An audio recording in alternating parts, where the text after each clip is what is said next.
I made a party in Baldur's Gate 3 with 8 bears. And no, I did not use any mods.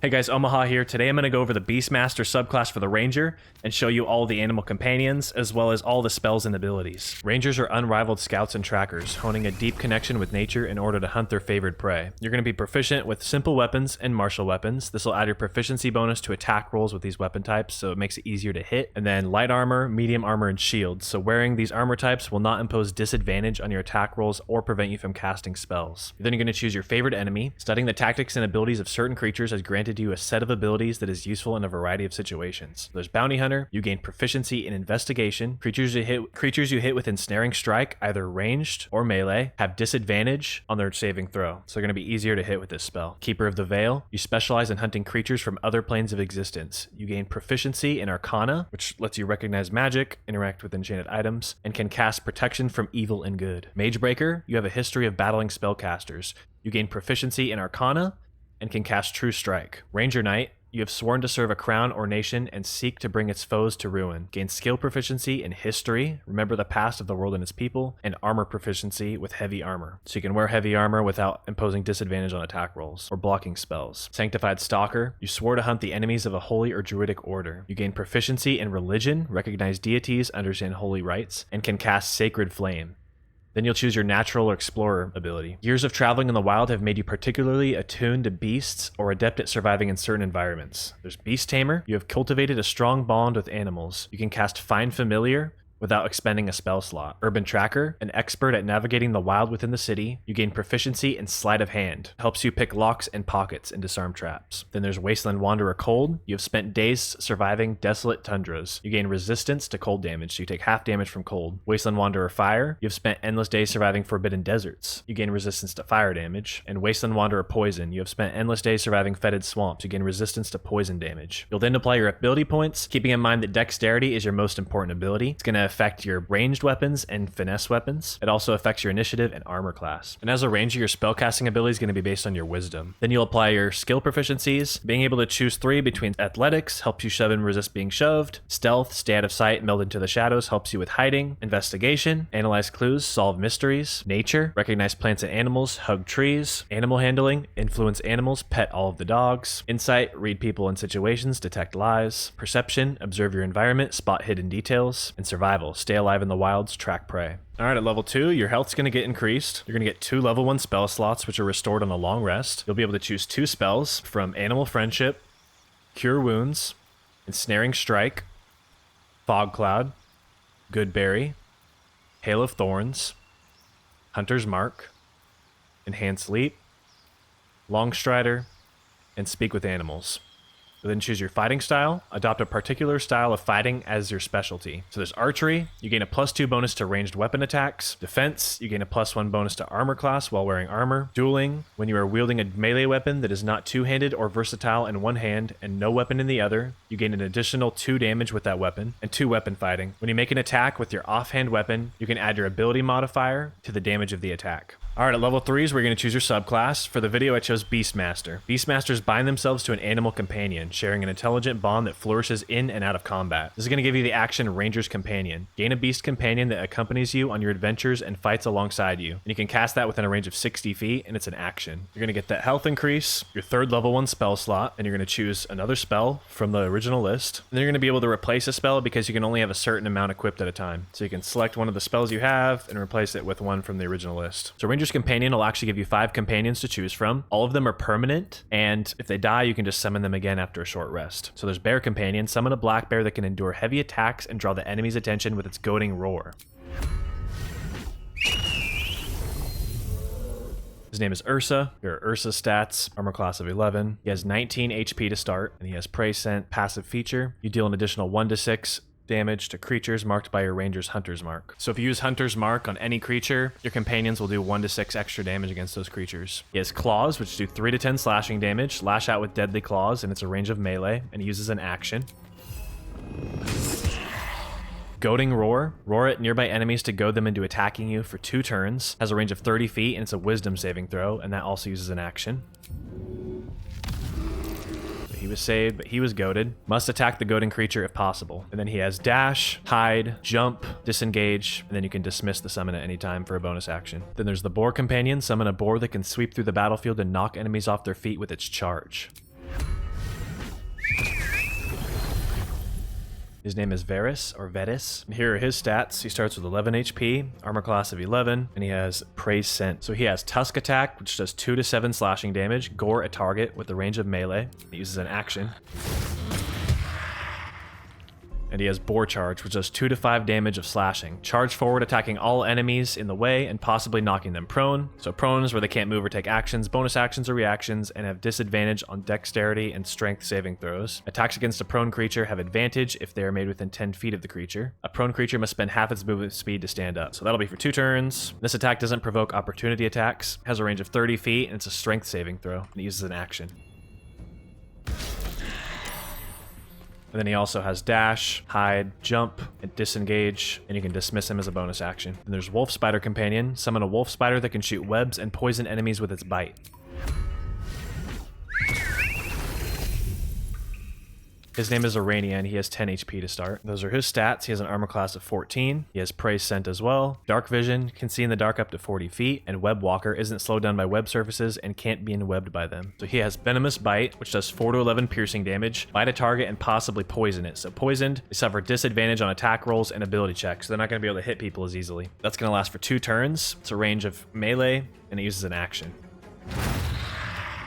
These guys are immune to poison. And then he has Web. Expel a thick, flammable webbing that slows creatures within and possibly enwebs them. So when they're in web, they cannot move. Attack rolls against the affected entity have advantage, so you're going to have an easier time hitting them, while its attack rolls have disadvantage, so they're going to have a harder time hitting you. It also has disadvantage on dexterity saving throws. It'll last 10 turns, has an area of effect of 10 feet, a range of 60 feet, and it's a dexterity saving throw, and it uses an action. He also has dash, hide, arachnid jump, which lets you jump farther than normal, and disengage. And then you can dismiss him with a bonus action. Then we have Dire Raven Companion. Summon a Dire Raven that can fly and blind its enemies.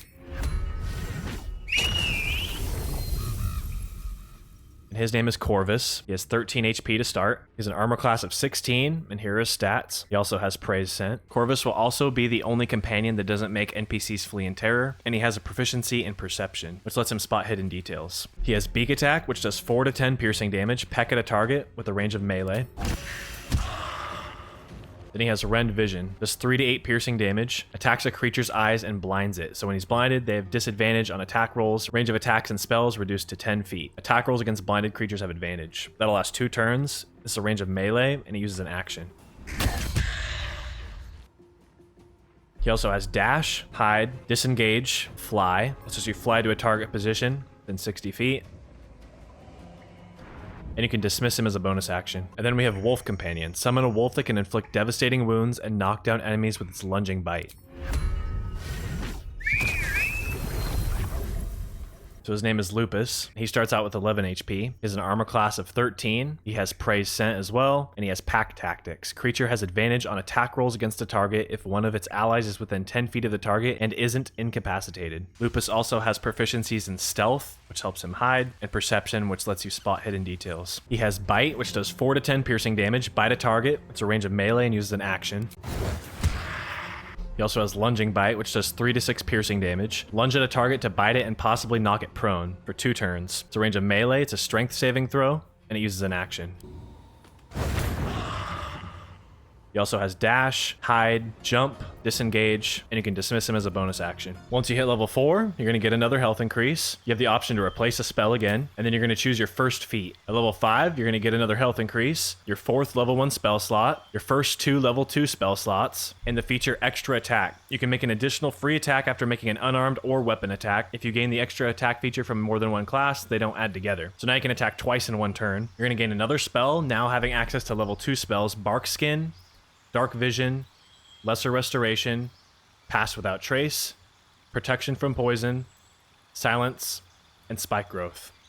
Then you'll get the subclass feature Companion's Bond. The bond between you and your animal companion grows stronger. Your proficiency bonus is added to its armor class and damage rolls. So it's not stated in the game, but your companion's bond's also going to apply to your attack rolls, which is going to make it easier to hit and get critical hits. And then you'll have the option to replace a spell. So companion's bond's actually going to do a couple of things. For one, your companions are going to get a visual upgrade. So Ursa is now Ursa Major, and he now has armor on his head. Ursa Major's HP is going to go up to 39. Constitution is going to go up by 2, so now it's 16 instead of 14. Right here, it shows he has 12 base armor class, plus 3 from proficiency. So if you want to see your proficiency bonus, you can go into your stats and click detailed view, and down here it says proficiency bonus plus 3, and that's going to go up as you level up. Then it's going to also add the proficiency bonus to their damage rolls. So here it still says 3 to 10 damage, but if you go down here, it'll say damage roll 4, so I rolled a 4 out of 8, added plus 2 from the strength modifier, and then the plus 3 from my proficiency bonus equals a total of 9 damage. And then your companions are going to get new attacks. So Ursa Major now has Honey Paws, does 3 to 10 slashing damage. Lash out with paws sticky from honey and disarm your target. If it isn't holding any weapons, it falls prone instead. So disarmed, they're going to drop their weapon to the ground. That's going to last 1 turn, and if they go prone, that'll last 1 turn. It's a range of melee, and it uses an action. There, he dropped his weapon. So Varus Major also has a helmet as well. His HP is going to be 27 now. His armor class gets the plus 3 bonus, so now he's at 14. And then his strength is going to go up by 2, so it was 13, now it's at 15. And that's going to be reflected in his attack damage, so now instead of 2 to 7, he does 3 to 8 damage on his tusk attack and 2 to 5 damage on his boar charge. He's also going to get 2 new abilities. Rage, go into a frenzy, increasing your size and becoming stronger through raw anger. While raging, your melee attacks deal an additional 2 slashing damage. You gain resistance to physical damage, so you take half, and advantage on strength checks and saving throws. You can use Frenzied Strike. That'll last 10 turns, and rage ends early if you don't attack an enemy or take damage each turn. You can't cast or concentrate on spells while raging. So that'll be once per battle and uses a bonus action. And then Frenzied Strike will do 3 to 8 slashing damage. Gore an enemy while in a fit of rage. That uses a bonus action and has a range of melee.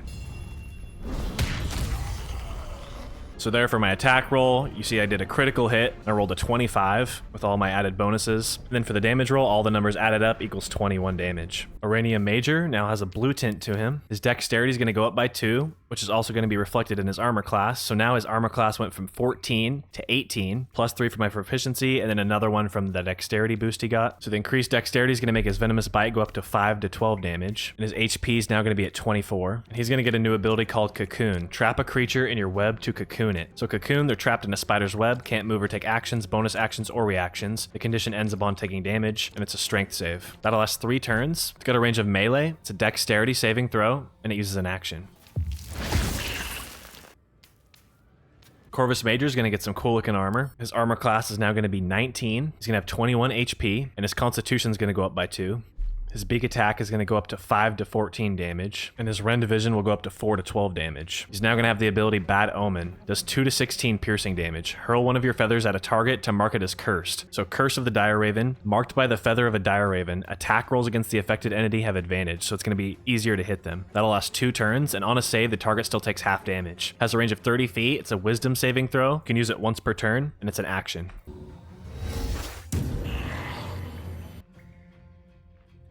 Lupus Major is going to get a helmet. His armor class is going to go up to 16. His health is going to go up to 31. He's going to get plus 2 to his dexterity. And he now has a new attack called Infectious Bite. That's going to do 4 to 10 necrotic damage. Bite a target and possibly turn it septic. So septic, affected entity has its constitution reduced by 1 and has disadvantage on constitution saving throws. That'll last 3 turns. It's a melee attack, it's a constitution saving throw, and it uses an action.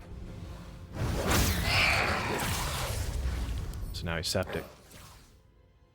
Once you hit level 6, your health's going to go up again, and you're going to be able to choose another favored enemy passive, as well as another natural explorer passive. And then you'll have the option to replace a spell. All right, at level 7, you're going to get that health increase again. You're going to get your 3rd level 2 spell slot.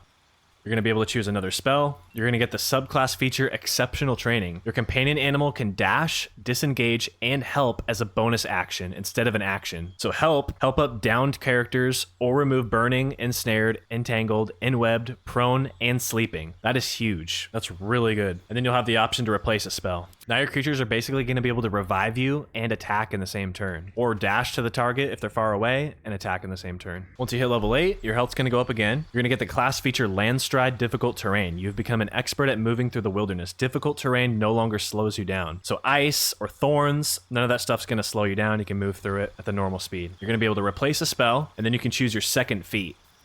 And then something not stated in here is all of your companions are going to get increased HP. Ursa Major will have 69 HP. Varus Major will have 51 HP. Aurania will have 42 HP. Corvus is going to have 32 HP. And Lupus will have 61 HP. When you hit level 9, your health's going to go up again. You're going to get 2 level 3 spell slots. You're going to be able to choose a spell, now having access to the level 3 spells, Conjure Barrage, Daylight, Lightning Arrow, Plant Growth, and Protection from Energy.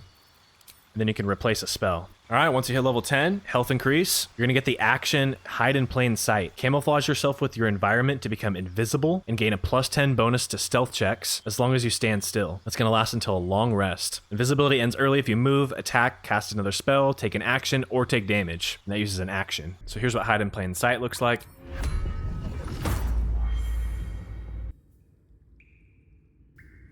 If you move, it goes away. Then you'll be able to choose another passive, Favored Enemy, and another passive, Natural Explorer ability. And then you can replace a spell. All right, so level 11's a spicy one. There's quite a bit of stuff here that isn't stated, so I'm gonna go through all of it. You're gonna get the health increase, your 3rd level 3 spell slot. You're gonna be able to choose another spell from the list. You're gonna get the subclass feature, Bestial Fury. Your bond with your companion has deepened, unlocking their inner strength and giving them an extra attack. So now they're gonna be able to attack 2 times in a turn, and then you'll be able to replace a spell. So first of all of your companions are gonna get a visual upgrade again. So he has a new helmet, Ursa Engines, now his name. It's going to go up to 99 hit points. My proficiency is now 4, so his armor class will be 18. His strength will go up by 4, so from 15 to 19, which in turn is going to upgrade some of his attack damage. So claws will do 5 to 12 damage now, and honey paws will do 5 to 12 damage as well. And then he's going to get this sick ability called Ursine Reinforcements. You summon an additional bear to fight alongside you, and that lasts until a long rest.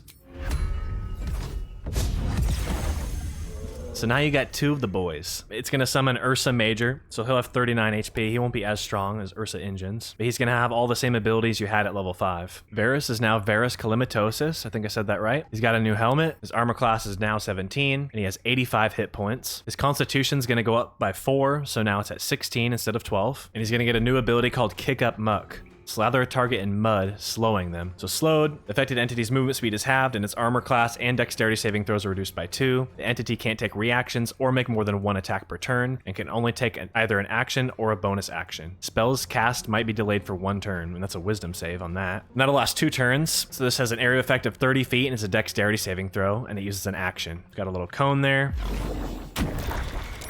So now he's mud drenched. Thick mud halves your movement speed and reduces your armor class and dexterity saving throws by 2. Aurania is now going to be Aurania Aculata. His HP is going to go up to 60. He's going to have an armor class of 21 now. His wisdom will increase by 3, so from 12 to 15. And he's going to get a new passive feature called 8-Legged Waltz. Whenever you start your turn on a web surface, you now gain extra movement speed and become resistant to poison damage, so you only take half damage from poison. And then he's going to get a new action called Bursting Brood that does 2 to 20 piercing damage. Launch a clutch of your brood to infest your target. So infested, it's going to do 2 to 8 damage. Crawling with tiny spiders that deal 1 to 4 piercing damage and 1 to 4 poison damage each turn. When hit with a melee attack, the infestation spreads to the attacker. Upon death, the infestation spreads to all nearby creatures. Removed by fire or acid. Doesn't harm ettercaps or spiders. So that'll last until a long rest. It's got a range of 30 feet, and it uses an action. So now he's infested. At the start of his turn, he can make a new saving throw to try and remove the infestation. So Corvus will now be Corvus Seller. His HP is going to go up to 44. His armor class will now be at 21. His wisdom will increase by 2 from 12 to 14. And his charisma will increase by 2 from 6 to 8. He now has the passive feature Raven Sight. The Raven cannot be blinded. His beak attack will go up to 5 to 16 damage. And his Rend Vision attack will go up to 4 to 14 damage. He's going to get the ability On Black Wings, summon 2 ravens allied to you. You cannot control the ravens. That's going to last until a long rest and has a range of 30 feet. You have 2 ravens at 13 HP. They're going to have the same stats as the original Corvus, and they'll follow him around. And then it's going to upgrade your fly action, so when you land, it's going to cast darkness around you. And And darkness is a spell. So darkness, a shroud of magical darkness that heavily obscures and blinds creatures within. Creatures cannot make range attacks into or out of the darkness. So that's going to let you push ranged attackers easily. And Lupus will now become Lupus Optimus. His helmet's going to change a little bit. He's now going to have 91 hit points and an armor class of 21. His dexterity is going to increase from 15 to 18, so +3. And now your infectious bite will do 6 to 12 damage, as well as your regular bite doing 6 to 12 damage, and your lunging bite now doing 5 to 8 damage. And he's going to get the action Loop and Slash. It's going to do 8 to 18 force damage. Strike nearby targets within 10 feet using a spectral sword that appears between your jaws. It's going to have an area of effect of 10 feet, and it's going to use an action. And finally, when you get to level 12, you're going to get a final health increase, your 4th level 3 spell slot. You have the option to replace a spell, and then you can choose your 3rd feat. Alrighty guys, thank you so much for watching. I'm going to go respec all 4 of my party members into Beastmaster Rangers so I can have 8 bears running around. Sounds pretty lit. If you guys like this video, leave a like down below and comment on something I can improve on, or if you guys want to see something else. Be sure to check out some of my other videos. I did spell school guides showing all the spells from certain schools, and a couple other subclass guides just like this for some other classes. Subscribe if you guys want to see more content like this. Thank you guys. See you next time.